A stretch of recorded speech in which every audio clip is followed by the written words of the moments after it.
Awesome. Seems like we have a really great crowd today. So obviously I want to thank everybody for dialing in. Hope you definitely leave it with, learning a lot about this really specific strategy that I use quite a bit for, B2B on Facebook.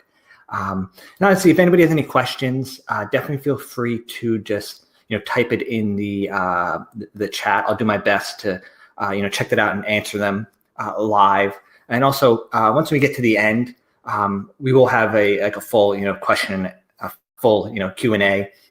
Where you can ask me anything about this strategy or really anything else that you might have, specifically about Facebook ads and, how to kind of grow your business with it. So basically, I just want to make sure, can everybody see the slides at this point? Maybe give a thumbs up or anything. I just want to make sure everybody can see. Okay, awesome. So as you know, this is obviously a Facebook ads class. It's presented by, small business webinars. Obviously, I want to thank them for allowing me to host this today. And then my main company is Canby Online. And that's where we do pretty much all the Facebook ad stuff. So what I'm going to do is I'm going to actually turn off my monitor right now, so that way you can really just concentrate just on the slides. Awesome. So some information about me. I've been doing digital marketing for, almost 20 years. I started at a really young age doing it.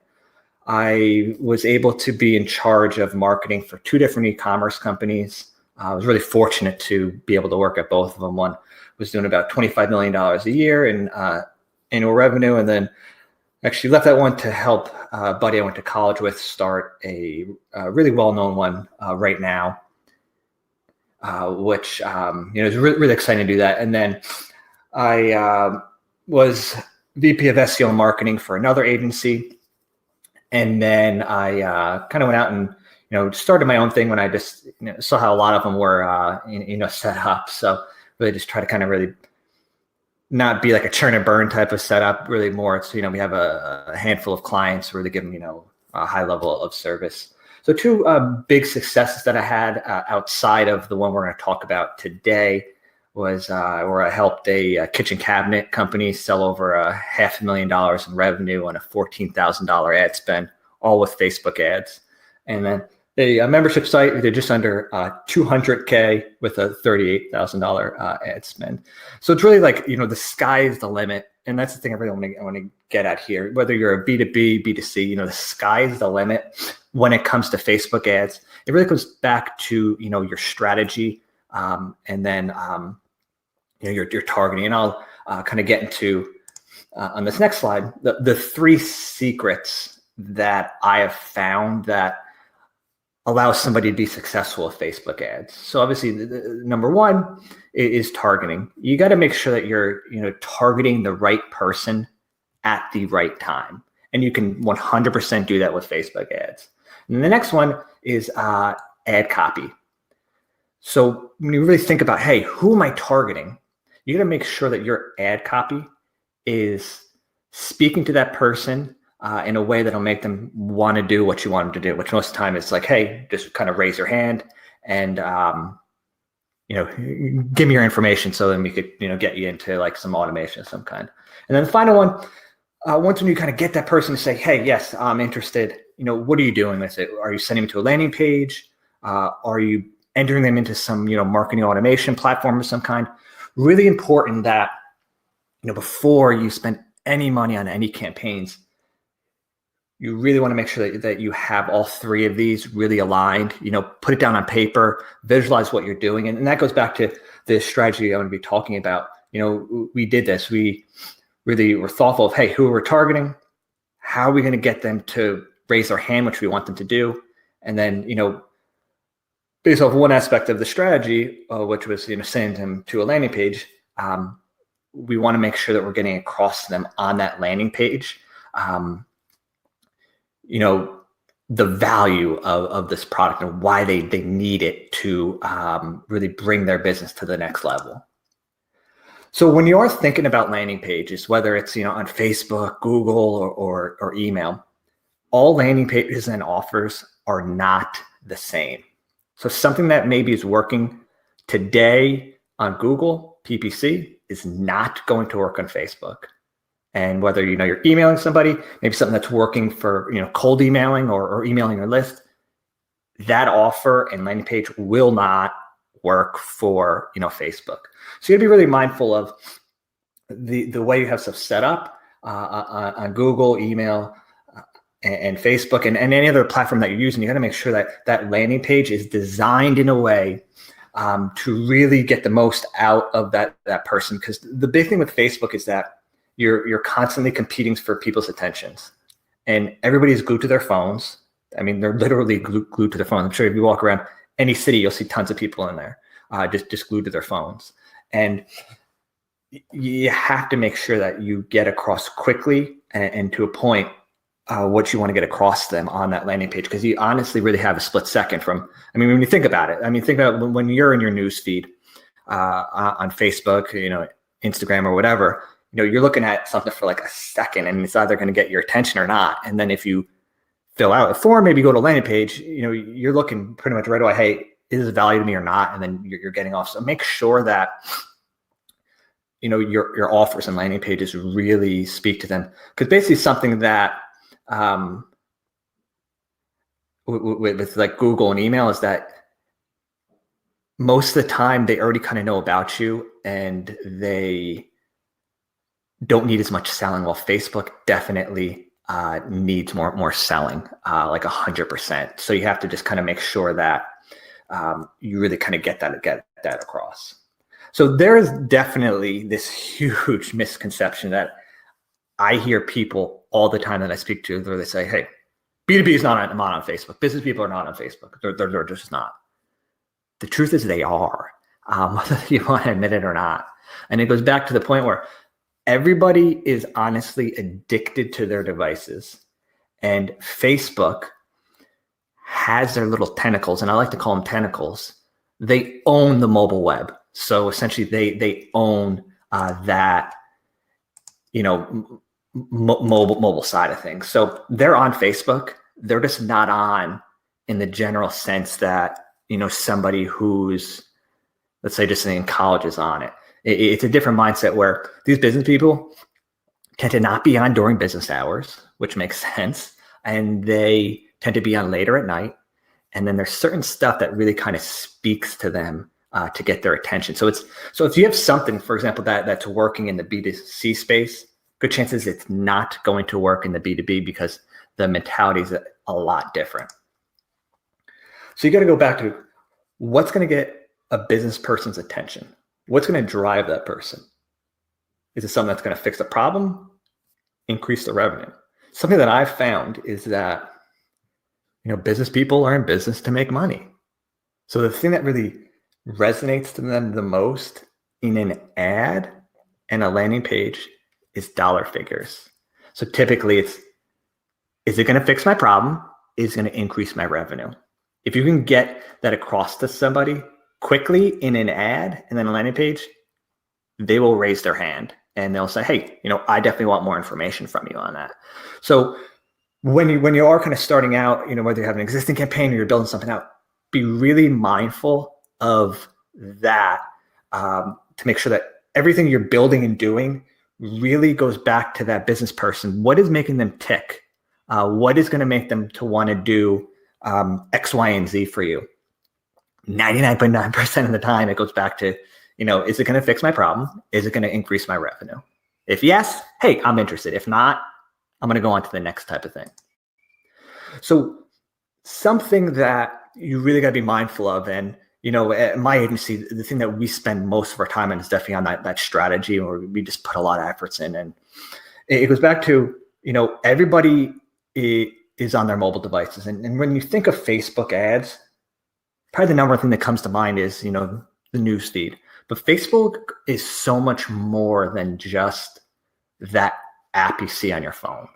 It's so much more. As you know, so they own obviously the Facebook app and obviously Facebook.com.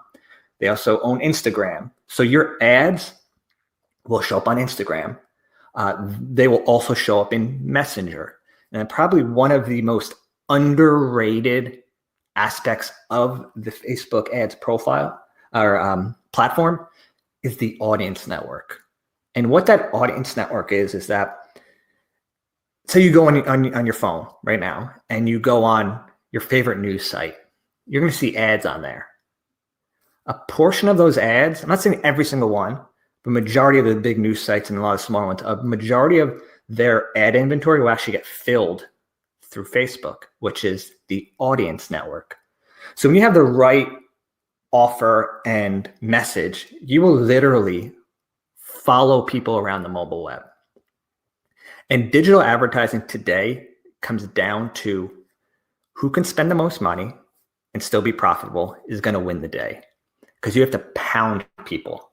And with Facebook, there's honestly nothing like it, because you're able to just, pound people through the entire mobile web. And then the craziest number is that, think about this for a second. 1.6 billion people worldwide are connected to a small business on Facebook. So that goes back to the thing is B2B on Facebook? They are. You just have to go about the way you try to get in front of them a little bit differently. And I got a question from Zach. Do you think Instagram is better to advertise on than Facebook? And should I spend more on one platform over the other? The way at least I go about doing Facebook ads is I'll open my ads to everything. So I'll do Facebook newsfeed, desktop, mobile, Instagram Messenger, and the audience network.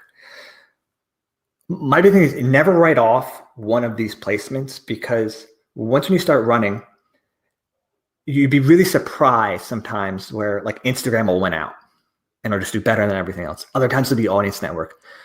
So even if you have like a winning campaign that has done really well, you want to still test everything and keep testing it.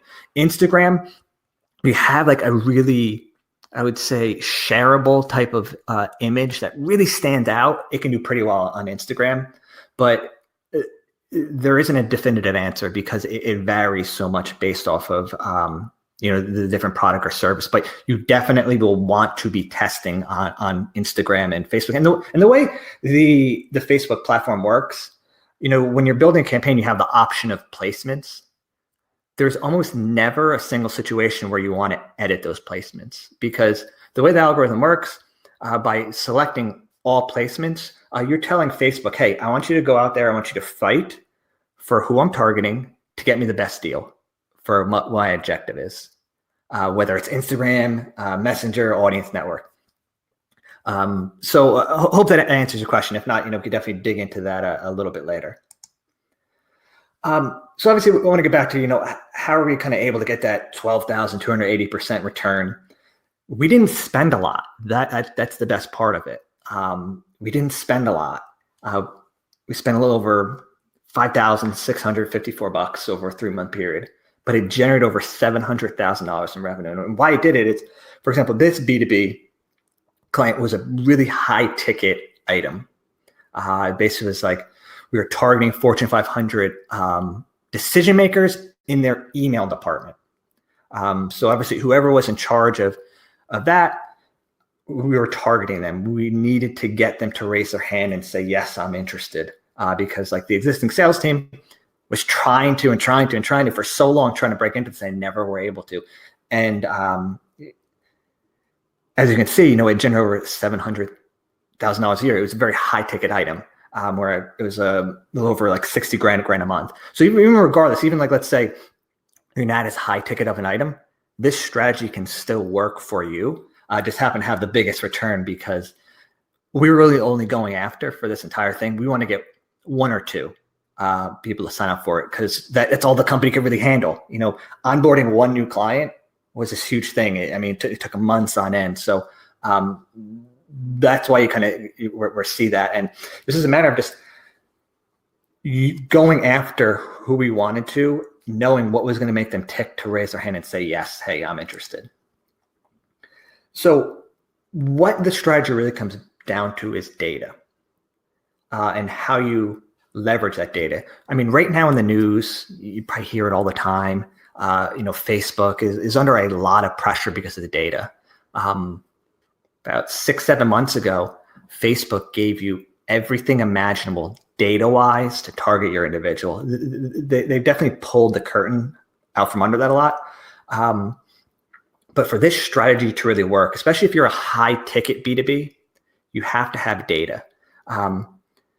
Because what you're doing is you're essentially going to be remarketing to that database on Facebook and the audience network with these really specific messages to get them to raise their hand. So there's really kind of two ways you can go about getting data. One, you can go out and buy it, or you can go out to there's a lot of data brokers out there like Loginix. There's a lot where you can go out there and say, hey, we sell XYZ and we need to target, this manager in this type of business. And they'll come back and they'll give you the list. And then you kind of use that list to target, which I'll go through on how to set that up. Even another one is like Apollo.io, which they're like a data company. It really comes back to the data. So you can either buy it, which again isn't overly expensive. You can get a really highly targeted contact list for 50 cents a contact. You can maybe even get it less, because the truth is a lot of these data companies, they have the data already. By you not buying it, it's not costing them any money. The only time they're making money is when you buy that data from them. So you have a lot of leeway where if you do go out and negotiate with one of these data brokers, you have a lot of leverage to beat them up on the price. I had one where, they initially were at like $2 a contact, which I was like, no. And I got down to, I think it was maybe like 30 cents or it was like 20 cents or something ridiculous. It was just a matter of just kind of beating them over the course of a week. They would, be like, hey, that's not good enough, and just have them come down. So if you're going to go the route of buying a list, use that to your advantage to get the best deal possible. And another way you can go about it is you can actually build a list yourself through LinkedIn. LinkedIn is a gold mine for B2B data. What I use, and we use that, is automation software. We use something called Meet Leonard, and there's some others out there. Like another one is called Duck Soup. And really what that is, it comes down to is just automating. So you typically need to get Sales Navigator. So that'll be like an $89 a month cost. And then in Sales Navigator, you'll then want to filter in who your ideal customer is, optimize your LinkedIn profile, visit that person, and while you're visiting it, have the software extract their contact information. Some people give it, some people don't. But as a backup of it, you want to then also do automated connection requests. I'm sure if anybody's on here is on LinkedIn, you guys probably get hit up all the time on LinkedIn. There's a reason behind it, because it works. So those people are either one, trying to sell you something right there, which is a majority of them, and they do a bad job. Or it's like, you get the connection request and it's like 5 seconds later, hey, click on my Calendly link. No, sorry. But I get hit up with them all the time. I'm sure everybody on here does as well. But once when you do connect with somebody, typically, unless you've gone in and changed your privacy settings, your contact information will be free and clear. So if you then use one of these automation softwares to go in, it can then scrape it from the profile, and you could end up with a really good CSV list of tens, 20,000 by just visiting their profiles. And then, obviously the ones that are connected. So there's definitely a lot of areas in that. And I just got a question from Sherry. It says, my audience is different between Facebook and Instagram. My audience on Instagram is a young group, and my Facebook audience is an older group. That's just my personal experience. The one thing that I would say is don't assume that, because at least the thing I've learned over doing this for a long time, an assumption that like, hey, my market is not on Facebook, or my market is dead wrong, because people's taste and styles change quite frequently, where one day they might be on Facebook and the next they might be on Instagram. But if you definitely have definitive data on it, like let's say, a long time ago, you used to be able to use audience insights in Facebook. You can't anymore, but it's going to be harder to say that is a 100% type of thing. So I would definitely go in assuming it's not. And then once you start running ads, you will start to see reporting that comes back on some of that age. And if you're definitely seeing a huge difference in, like your cost per acquisition, then definitely tighten it up. But, kind of with Facebook and Instagram, Instagram tends to be more image heavy to get results, while Facebook definitely kind of goes back to that ad copy. But if I didn't answer that question, when we get to the end, we definitely can dig a bit deeper into that. And then when we're obviously talking about data, and I'm not sure if you guys can see this in full detail, but what I use a lot, see kind of two of these, is data from Oracle. This is kind of data that is no longer freely available on Facebook. Some of this, like Oracle, if you guys aren't aware, obviously they're a huge company, which you've probably heard of, but they're also a huge data broker. And before all this stuff happened in the news with Facebook, they were actually providing, like if you ever were running ads and you saw like income, any stuff like that, it was actually being provided by Oracle. And Oracle is getting paid by Facebook, and Facebook was just reducing your bids by like 10 or 15%. Oracle has a deep data of B2B. And we didn't specifically use this data in detail with this strategy, but if you're going after a B2B, and this is why I wanted to bring it up, you want to test some of these. The one downside of using this data is that, one, you have to sign a contract with Oracle. Like my agency, we have one in place.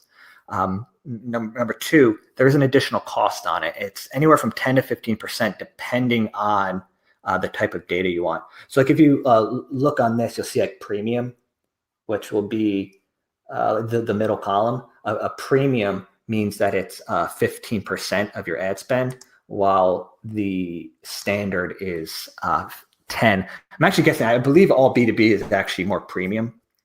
So the way Oracle actually gets this is they'll mine data with any provider out there. Any stuff you do in the real world, it goes back there. I mean, it's super creepy, but totally awesome as a marketer who wants to target these people. Because, for example, like some of these, like you can target like decision makers of people that bought like communication technologies. Again, it's with this because Oracle is mining your credit card data. And it's not Oracle directly, but everybody shares data. All these big companies share data, and then Oracle kind of crunches it and then packages them into these audiences. And, we use these a lot. But again, it's difficult to get access to them now. It's typically about like a 4 to 6 month waiting period. You have to sign a contract with them. And then the worst part of all is, like, you think Oracle's this huge company. They send you a contract that's, you have to email them back to you. They don't have digital signatures. And then you have to pay them by bank wire once a month. It's like, it's a huge company. You think they would have it set up, but they don't. But, if you're obviously in the B2B space and you want to target, Oracle has some great audiences to test. And typically the only people that know about this are obviously very, very savvy marketers. And again, not many know about it. And big companies, I mean, think of like Coca-Cola's of the world, would definitely be using these to a degree. When I've used them, I've had really good success because, especially now with all the changes that have gone on the platform, the stuff that's left within Facebook is all this broad garbage. So you're fighting with just so many other people, hoping that, you're going to target the right person. Well, I really see these audiences as kind of like, you're at a pond that's stocked with fish. Nobody's around you, while everybody else is in that red ocean fighting tooth and nail for, the tiny little fish, where most of the bigger fish are in this type of stuff. And that goes back to, the data, where you want to go out there and get that data from like a data broker, because, hey, this is exactly the people that I want to, target. So when you have that list, so like, let's say you had the Oracle list, it would actually show up under this custom audiences. But this strategy really comes back to where, you're using that data, you're uploading it into Facebook, and you're targeting against it. And that's really where the power comes into, because you're not wasting the ad dollars and you're just getting your message in front of the right people at the right time. And then I got two questions. One from Lauren says, I do an annual wine and food feast. So the budget is slim on Facebook ads. What do you recommend? I would probably recommend you do a geo target around your area and do more broader ads. Typically a video. You want to have a very engaging video that's under about 60 seconds against people that have interest in wine and food festivals. And make sure that with that video, you have a call to action on it, which is, hey, if you have a friend or family member that you know would love this food and wine festival, please share it with them below. And then obviously talk about that in the ad copy. Really important in your ad copy for the wine and food festival, make sure you touch on the location and the date and time. And you want to have a pretty hard ramp up to get people in there. And you'll want to go after the objective called post-page engagement. And then got a question from Gomez. Are you talking about uploading contact lists to Facebook to create a custom audience? Yes, that is what I'm talking about. And it is not against their policy. They are coming out with a policy where they want to be more transparent against it. What is against their policy, which I'll show you the process of uploading it, is if you are not truthful with where you got the data from. So when you have that data and you want to upload it for that custom audience, you're going to go up here, you're going to click audiences in the ad manager. So basically you're going to touch on that. I like to call those 3 lines the hamburger. I kind of looks like a hamburger. So click that and you click audiences. And then you're going to click create audience. And then a custom audience. And actually, just take a step back. You see these ones down here. So if you're able to get access to that Oracle stuff, this is how they actually share them in your account now. So they get all shared as a custom audience. So obviously, so let's obviously get back to it. So obviously, once when we click that create audience, we're going to then select customer file. And then you're going to add customers from your own file or copy and paste them. The most important one will be what you select here. So you see there's 3 different options. And what is going to be happening is that Facebook is now, again, this is what they're claiming they're going to be doing. They're going to fall back on, so if you see an ad, it's going to go back to here where you got the data and obviously your company. So you want to be very truthful on here. So either like you got it directly from the customers and partners, directly from customers or from partners. So if you went out to a data broker and this is pure people you haven't talked to before, you want to put that in, partners. If it's a mix of customers and partners, you want to do that. So again, just be truthful with where you're uploading, because I don't see Facebook not allowing this. The power of Facebook, where you get the most returns, is really doing strategies like this, where you're uploading these custom audiences. So I don't see them getting rid of this, because it'd be the equivalent of them shooting themselves in the foot. They don't want to do it, and they know the data is what has made them the best platform in the world, and that's why you still have access to the Oracle data. That was a big change. So, previously, obviously, you had all that income, and Oracle was providing it. And Facebook, I mean, you think about it, deep down, like they're a data company. They know, hey, to get our advertisers to get the most return, they need this data. So they did rip it out, but it was still there. It was just a step around, because at the end of the day, Facebook does not want to get regulated, and they're really on the defensive right now. I have a theory that as time goes on, they're going to bring back a lot of this data, because it's just getting really hard for somebody who's not doing this every day, like I do, to be successful with Facebook ads. And they've definitely made it very complicated. I mean, just look at what we're talking about. I mean, you have 3 different options. I mean, you do the wrong one, you're going to get dinged now. So obviously be really, really mindful of that. And then when you have that data uploaded in there, what Facebook is going to do is they're going to actually kind of parse that data. The only 2 that matter when you have somebody's email, when you have their data, is you want their email. A bonus is to have their cell phone. If you do not have that, and let's say you're doing like a B2C campaign, but you might not be aware of this, Like I have some clients that do Amazon sales. So the only thing they get from Amazon is a name and a mailing address. If you actually upload that, first name, last name, and mailing address, city and state, and zip, Facebook will probably match it to, I mean, I've seen it anywhere from 70 to 90%. Think about that for a second. You can upload somebody's name and address, and Facebook is able to match that anywhere from like 70 to 90%. So it goes back to, Facebook is a data company, and they're definitely not going to kind of shoot them in the foot with kind of saying, hey, no, we can't do that. But if you have somebody's email, you want to 100% match it, because that's one of the easiest ones for Facebook to match. And then obviously a cell phone. And then once you have that, when you are building your campaigns, only thing you're really doing is you're going to be going into the targeting, and then you're going to be selecting that audience. Because with this B2B strategy that we used to get these results, and we were targeting Fortune 500 decision makers. So we uploaded that list into Facebook, and we just targeted them, nobody else, with obviously a really specific ad and then a really specific offer.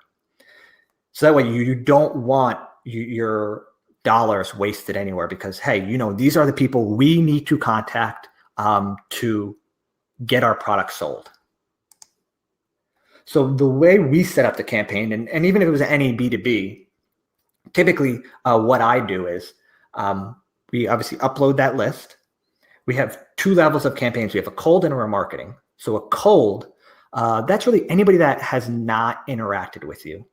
And while remarketing, that's somebody that, hey, saw your ads, maybe clicked on it, they went on your landing page, and they didn't convert. You want to pound these people. So on the cold side, I love doing lead ads, especially against a B2B list like this. So lead ads, if you're not familiar, is you see an ad, you click it, and it automatically populates a form, and that form has your information already filled in, and then you click OK. They're only good on Facebook and Instagram. So that's the only place we run that. And then on the cold side, we will run conversion objective ads, but we will send them to a landing page, which I'll show you in a little while. But that landing page will be just on the audience network. So that way, we're hitting that really refined remarketing, target list on Facebook and Instagram with lead ads, knowing that you're going to get a better return on that because it's easier to fill out the form. And then the conversion ads will be that audience network. So the beauty of that is that you're following people on Facebook, Instagram, and then when they get off the platform, you're following them around the entire mobile web. And why Facebook has dominated is because they like literally own the entire mobile web. And Google, they obviously have Google AdWords. Their display network is not very good on mobile, and that's really where they dropped the ball. Where Facebook has just honestly dominated, because your targeting will follow people throughout there. So like if they're opening up on their phone a app of some kind, let's say they're going to play a game, your ad has a really good chance of showing up there. So it goes back to, who's going to win the day in digital marketing today? Who can spend the most money while being profitable? And you got to pound people. You have to just pound them. And the way you get the most return is when you have that really refined list that allows you to just pound these people, day after day after day until they finally raise their hand and say, okay, maybe I should, check these guys out. They're really pounding me with these ads and these messages, and maybe I need to give them a look. And that's definitely what happened with, this.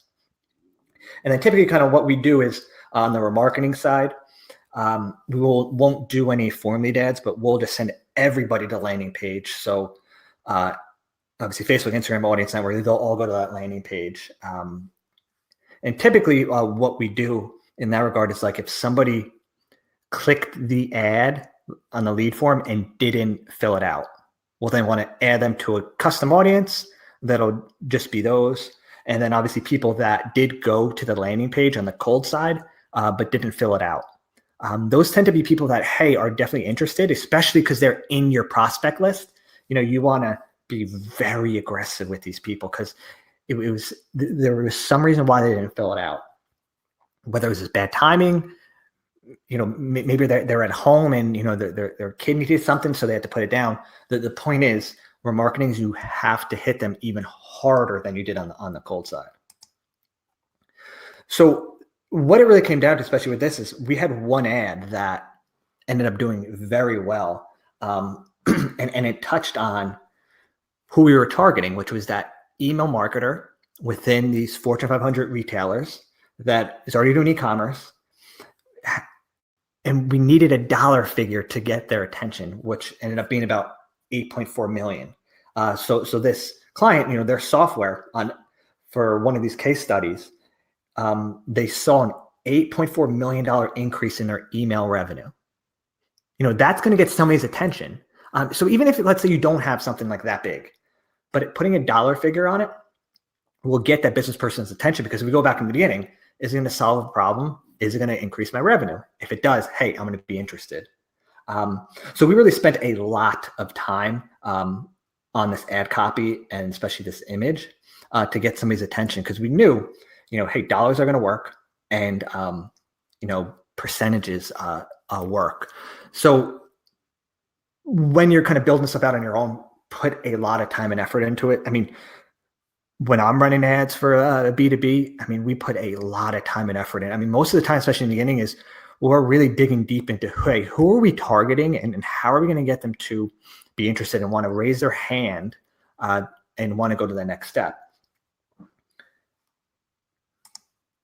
And then finally, when we talk about that landing page, this is what we used. Again, really important was the first thing that they see, because that can get somebody's attention or not, and make them interested in wanting to learn more, which was increase your near-term and long-term revenue with machine learning, email optimization. Like AI is really hot, and businesses know they need to go there, but they don't know how to go there.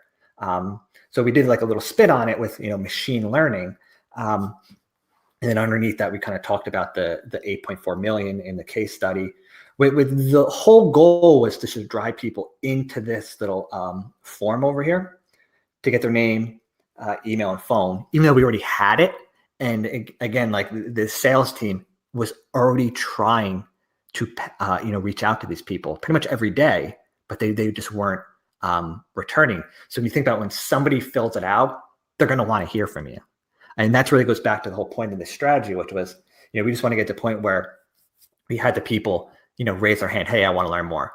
And they obviously went more of an effort to, talk to the sales team, which is that's all they needed, was just that foot in the door. Because I'm sure, like, if you guys get, cold calls or cold emails, you're not going to really respond to it.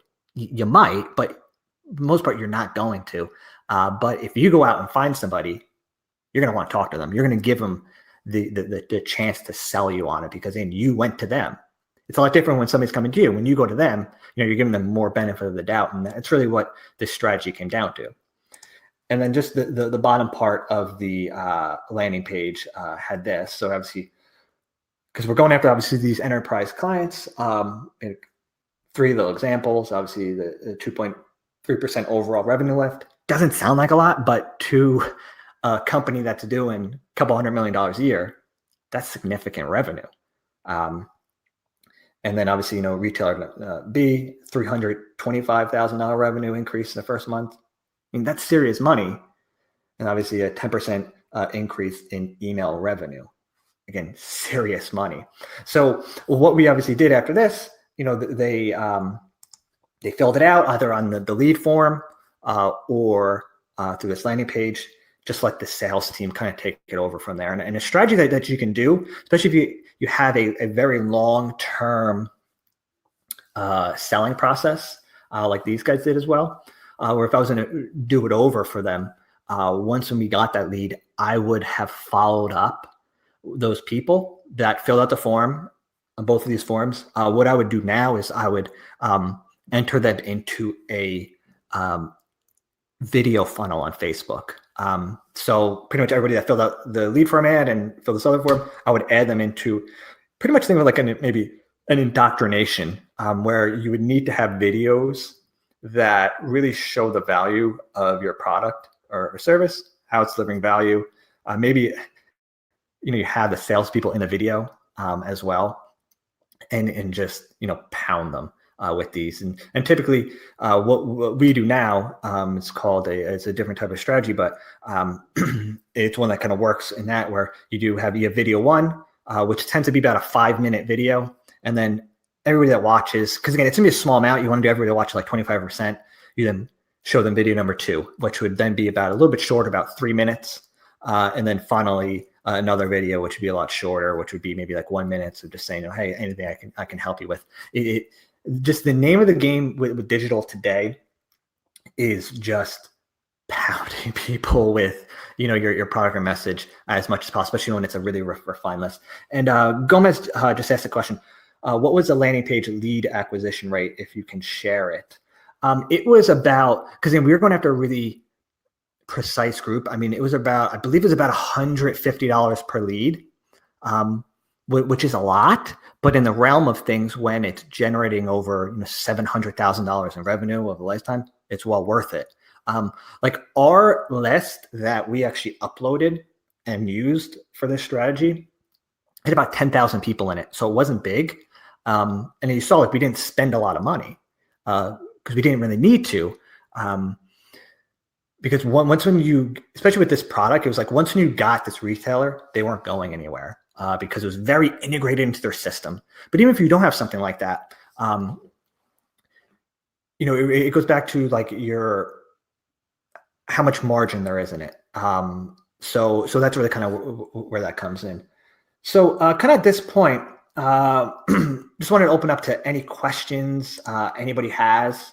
And then while you guys are maybe thinking of some questions, I did want to offer, if anybody was interested, they could apply for a free strategy call. It'll be me, and we'll obviously talk about your product and service and what I would do if I were you today. So I'll put that in a pop-up right now. So if you're interested in it, definitely just click that and fill it out, and then we can kind of go from there. Or you can just go to brkal.com/call. So anybody got any questions, whether it's about this strategy for B2B or B2C? And like I said, there's no stupid question, which there really isn't, because the truth is Facebook is beyond complicated. You think that like engineers built this, they think it's so easy, but I mean, look at it. There's like 10 different objectives, and if you have the wrong objective, you're not going to get results with Facebook ads.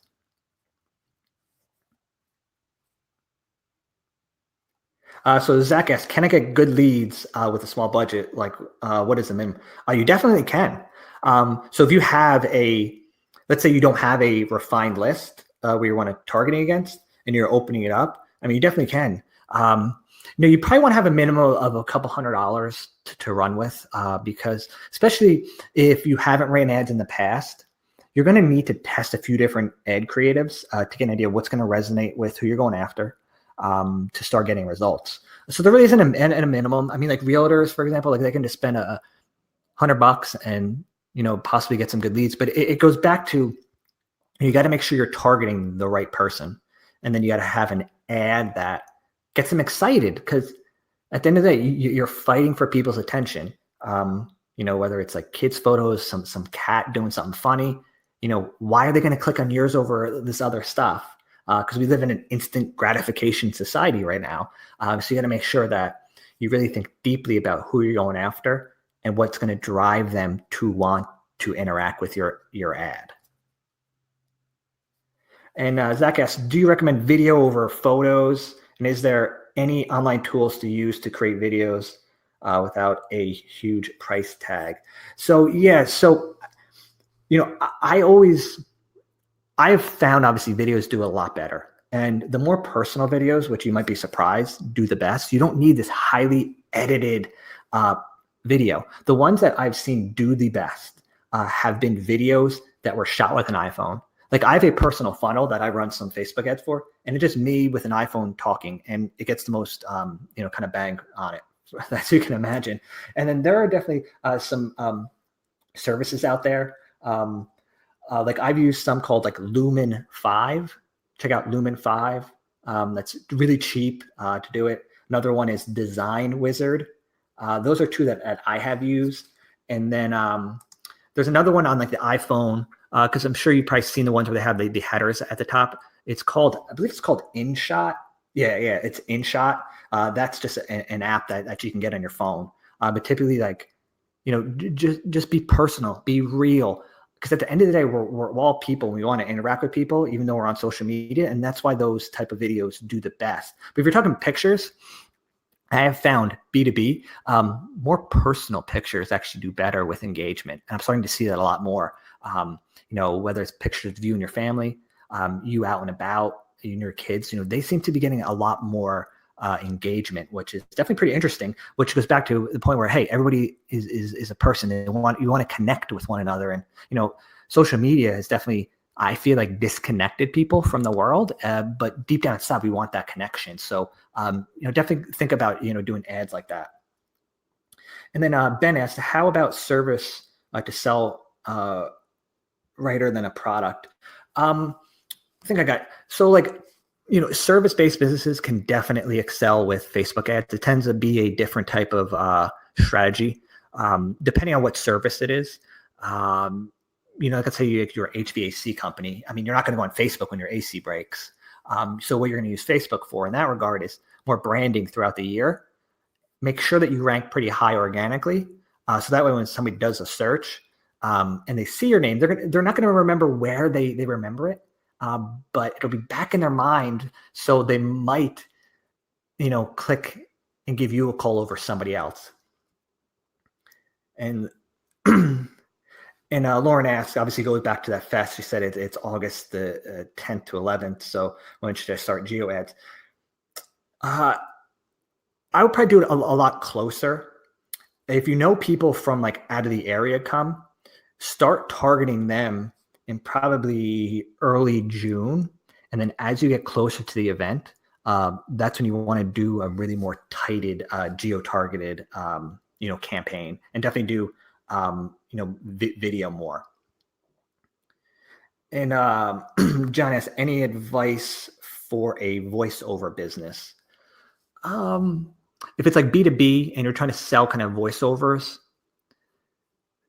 probably a good strategy is actually go out and see who has bought these type of videos in the past, and then try to find them on LinkedIn. And what you could do, if you can get it to about 100 contacts in there, you could upload that into Facebook as a custom audience and then create a lookalike.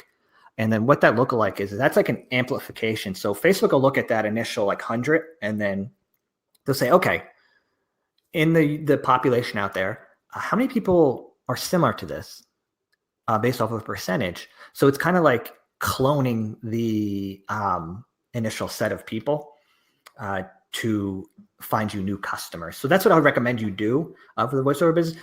Facebook ads definitely could work. There's no reason why they wouldn't, because probably for you, the name of the game is get people on the phone and talk to them about your voiceover service. So it's just a matter of just having your ad show up in those right people who are those decision makers. And the best way to do that is through, again, like go on LinkedIn, find those people who are those decision makers that probably made that decision to buy that voiceover, get to about 100, upload that, and then do a lookalike. And Ben, you asked about like, what do you recommend? Saying like if there's a difference between a product or a service. I've seen both do really well, to be honest. So it really goes back to, Facebook is in the ad platform. It's just a tool to drive people to your business. If you have a service-based business that is more like something breaks, I need it now, I need it fixed immediately, they're going to go to Google, but use Facebook really more for that branding. But if you're, have a product, Facebook can do really, really well. I mean, just think about like, I helped a client sell kitchen cabinets of all things online, which is a really weird thing to sell online, and they killed it. I mean, $500,000 and 14,000 ad spend. I mean, that's a crazy return. And it goes back to show you just the power of Facebook. And you remember, it wasn't overnight. And especially like we're talking about like the 12,280% ROI, there was a little ramp up in that. I knew the strategy going in that had a good chance. But we didn't get that really good lead until that month 3. The big thing with Facebook is that you know it takes a lot of testing, and it's not an instant type of thing to get results.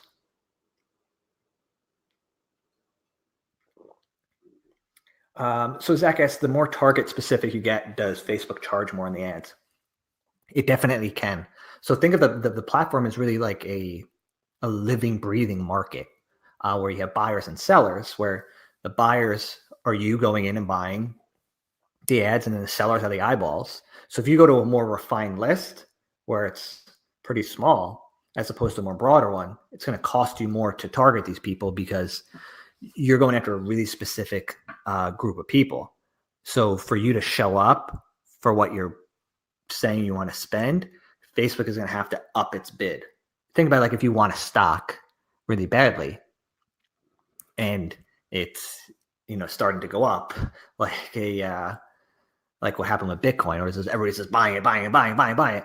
There's really no sellers, and the sellers in this case would be eyeballs. So your price definitely will go up because there's only so many eyeballs going in there, and people are gonna want to be gonna want their ad to show up in front of them as well.